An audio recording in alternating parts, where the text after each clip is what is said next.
Kami berterima kasih kepada Bulog yang sudah mengintervensi harga gabah kami, termasuk juga harga jagung. Yang ingin kami matur kepada Pak Menteri, persoalan pertanian kami adalah sekarang populasi monyet ekor panjang yang kami sudah koordinasi kemana saja, termasuk kami kemarin mengundang BRIN, Pak Menteri. Jadi populasi monyet ekor panjang ini sangat mengganggu petani kami. Bahkan sudah sampai ke rumah warga. Bahkan hari kemarin Pak Menteri, karena kami ini akan panen jagung dan kacang, itu karena lahannya kemudian pada dipasang jaring, monyetnya malah masuk ke rumah warga, mencuri makanan, kemudian dia manjat ke pohon mangga. Betul ini Pak Menteri, kami ada videonya. Setelah kita Pak Menteri, kita herdik bersama-sama, dia manjat masjid. Kemudian di bawah itu disorakin untuk turun, genteng masjid itu dihabiskan, dilempar ke bawah Pak Menteri. Dan dia merambat ke pohon mangga. Di pohon mangga itu dia seperti manusia. Jadi mungkin benar teori Darwin karo manusia ini berevolusi dari kera. Jadi memang kecerdasannya itu hampir sama dengan manusia. Dia marah, itu pohon mangga itu buahnya diambilin, malah dirontokkan, dibuang Pak Menteri. Nah, upaya ini sudah dilakukan Bupati sebelum kami juga, sampai dengan mengundang dari Baduy. Jadi Baduy ini diundang di beberapa titik, tetapi dia malah lari dari hutan, malah masuk ke pemukiman. Kami juga sudah menginisiasi lokasi yang memang rawan dengan monyet ekor panjang, kita tanamin tembakau. Tetapi Pak Menteri, adik saya kebetulan juga lurah.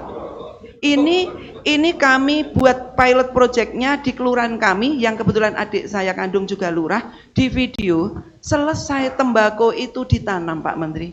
Tembakau itu dicabuti semua dan membuangnya itu di jalan aspal Pak Menteri.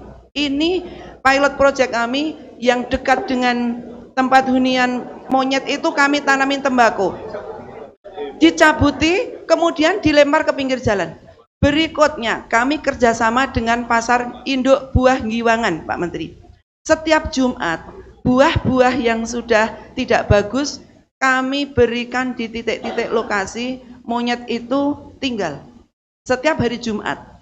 Apa yang terjadi Pak Menteri? Setiap hari Jumat monyet itu berada menunggu pickup di situ. Tetapi Senin sampai Kamis, Sabtu dan Minggu dia kembali ke rumah warga Pak Menteri. Jadi dia tahu hari Jumat itu kapan.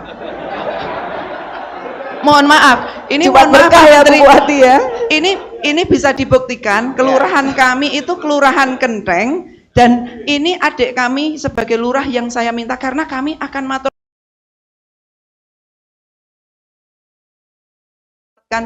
dari itu. Berikutnya, setelah kami sudah kehabisan akal Pak Menteri, ada satu kerjasama, monyet itu ditembak, satu monyet yang mati dibayar 5.000.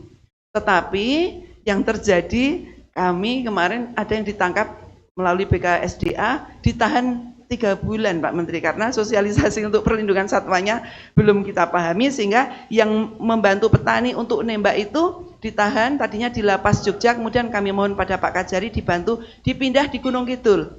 Berikutnya karena ditembak juga tidak boleh, satu monyet itu supaya jera kita gantung Pak Menteri, kita gantung di lahan pertanian supaya yang lain takut. Apa yang terjadi? Jagung di wilayah kita yang masih posol, diamuk, dibuang, kemudian dilempar di aspal, bukan di bawah tanah loh Pak Menteri, tapi di jalan. Nah, ini kami sudah tidak punya daya lagi, karena kami berpikir kemarin saat kami mengundang BRIN, siapa tahu BRIN ini bisa membantu mengurangi populasi dengan monyet ini diberi formula supaya perkembangbiaknya tidak banyak. Mungkin dari makanan yang di dalamnya dikasih obat gitu Pak Menteri. Tetapi BRIN kami yang di Gunung Kidul ternyata tidak membidangi itu, dan kami diminta untuk ke Jawa Barat yang membidangi soal riset dan teknologi mengenai itu. Yang kami sedih, Pak Bupati Bantul sudah menjadikan kami tersangka. Katanya monyet kami sekarang sudah hijrah ke Bantul, Pak Menteri.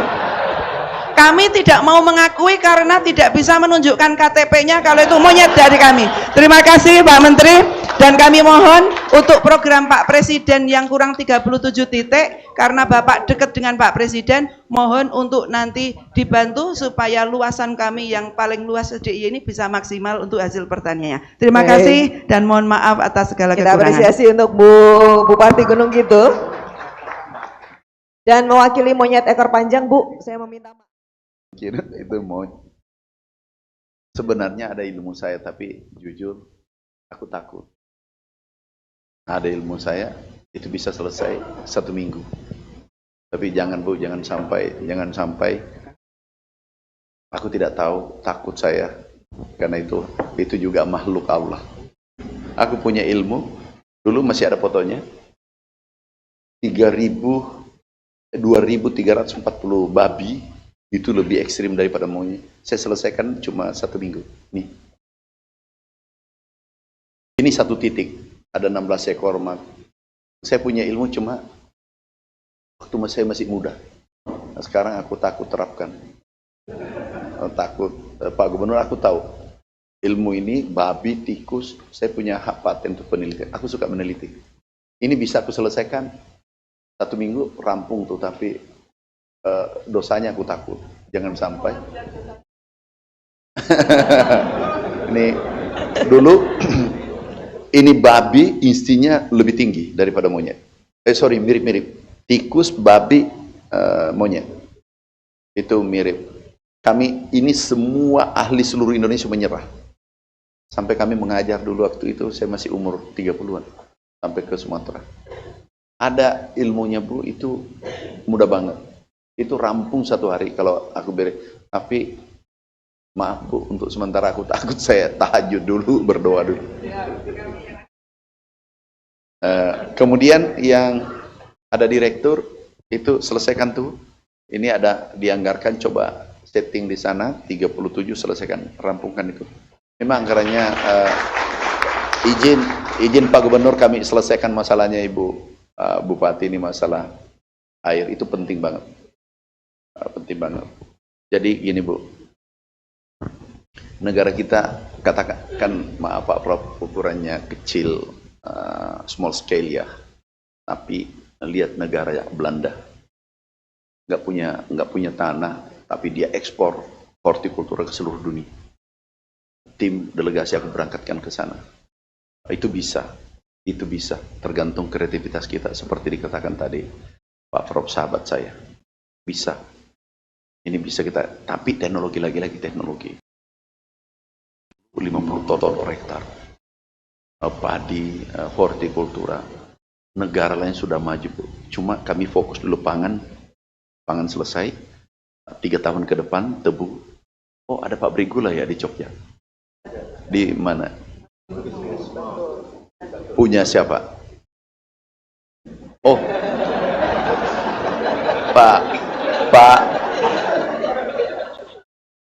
angkat saya komisaris Pak Sultan, enggak usah digaji, jadi komisaris tidak usah digaji. Kami ahli di bidang itu, dan ini salah kebijakan seluruh Indonesia. Kami sudah bongkar, benihnya salah, cara mupuknya salah, 86% salah. Jadi itu suatu saat saya pergi lihat langsung, kami ngerti gimana memperbaiki. Tapi kita satu-satu, pangan, kemudian perkebunan, terakhir nanti hilirisasi. Kemudian Pak Prof menarik tadi, sebelum saya lanjutkan Bu, kembalikan tadi yang 1,6 per hari rupiah dan 3,8 kenaikan harga. Kami perlu, ini menarik sekali. Coba bisa kembalikan tadi. Jadi inilah maaf. Ini direkam nggak? Nggak apa-apa ya. Inilah dia lakukan, saudara kita, nggak benar. Dari 3 rupiah tadi, ini petani, betul itu, kami sudah hitung. Petani dapatnya 1.500 per kilo. Tetapi, pengusaha tengkulak itu dapatnya 5.000 rupiah per kilo, 3.000 minimal. Dan yang didapatkan itu tidak benar. Kenapa tidak benar? itu adalah oplos. Yang dimaksud gini, kan ada yang ini beras biasa, harganya 12.000, tapi dijual 18.000. Yang diganti bajunya tok. Yang diganti kemasannya. Itu yang kami persoalkan. Ini standar pemerintah 12.500, tapi jualnya 18.000. Jenis berasnya, kualitas berasnya, brokennya medium 25%, premium 15%, nah ini 40%. Jadi ekstrim banget. Jadi beras di bawah standar yang seperti tersangka di Riau 2 hari lalu ya. Nah, inilah yang dilakukan saudara kita. Jadi ada yang polemikkan oplos, campuran, bukan. Intinya ini nggak benar. Premium tidak benar, medium tidak benar. Nah, ini benar. Tetapi 3,5 itu 86%. Jadi palingan sebenarnya ini adil. Itu pun sebenarnya tidak adil karena 1,6 rupiah per hari petani harusnya maksimal 1,6 juga di tengkulak. Tetapi 3, kenapa 3? Selebihnya itu nggak benar. Paham maksudku, Bu? Kalau emas ini 18 karat, tapi labelnya 24 karat, berlian malah. Nah, di situ. Kalau 5.000 saja bedanya, Bu. 5.000 kali 1 juta ton itu 5 triliun. Kita produksi 35 juta ton. Itu 35 berarti 180 triliun yang diambil. Yang lebih menyedihkan adalah di sana ada APBN 159 triliun uang negara. Kenapa disubsidi? Supaya petani bisa kuat, konsumennya menikmati harga yang murah. Ini tidak terjadi karena maaf, kami lakukan dulu 2017. Dulu 2017 lebih tinggi, kami dibully. Habis waktu itu. Harganya 26.000. Sudah turun sekarang 17.000 rata-rata. Kami ingin turunkan lagi, karena ini dijadikan menteri ketiga kalinya. Jadi saya merasa berdosa kalau kami tidak turunkan lagi kesempatan karena Bapak Presiden mendukung. Ini dulu, ini sejarahnya. Harganya dulu 26.000, lebih ekstrim lagi. Sekarang sudah turun, ini 18-17, harapan kita bila perlu turun di 13-14, maksimal 14. Saat itu nanti inflasi, pertumbuhan ekonomi, petani, NTP-nya bisa bertahan, Bu, bahkan masih naik. Nomor 1. Kemudian daya beli naik. Ini kuncinya sekarang. Karena pupuk sudah beres, bibit, teknologi kita sudah mulai masuk, sekarang dihilir, dipermainkan orang nggak banyak, Bu. 20, 30, 50 orang yang menguasai ini. Ini hajat hidup orang banyak. Saya katakan kalau mau bergerak, masuk sektor perkebunan. Pabrik gula, pabrik kakao, masuk di sana. Karpet merah aku berikan. Ribuan triliun aku butuh investasi. Jangan masuk di ruang ekonomi orang kecil. Karena itu bisa, kalau pangan bermasalah, negara bermasalah. Tidak ada satu provinsi yang pangannya seperti katanannya lemah, indeksnya tadi sampaikan Pak Pro, itu tenang pemerintahannya. Jogja, luar biasa, kami sangat apresiasi Pak Gubernur, itu nomor 6, nomor 6 se-Indonesia. Nomor 5 se-Indonesia, itu luar biasa.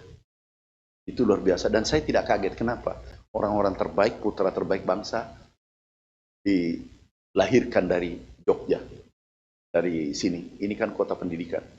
Nah, ke depan nggak usah bawa halaman kecil, enggak. Kalau perlu, ada yang mau berangkat, kami support ke Belanda, lihat. Ini delegasi baru pulang dari Belanda. Sempit.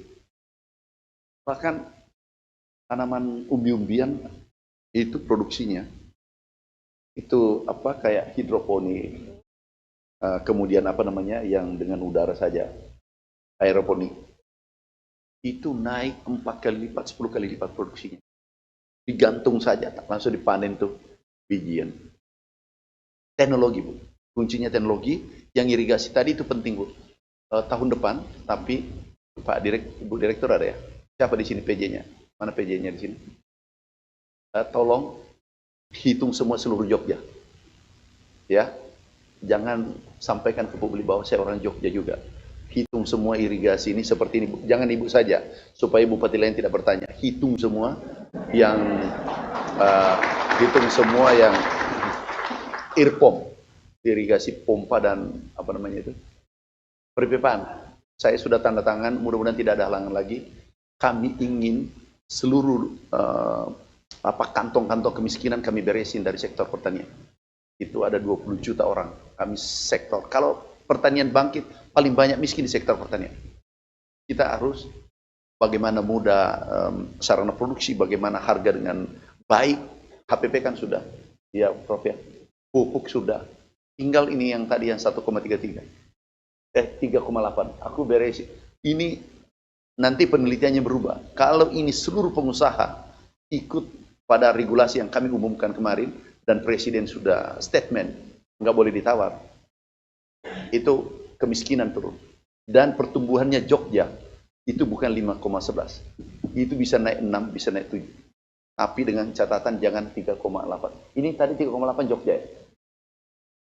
Oh nasional. Berarti Jogja berapa? Ada enggak?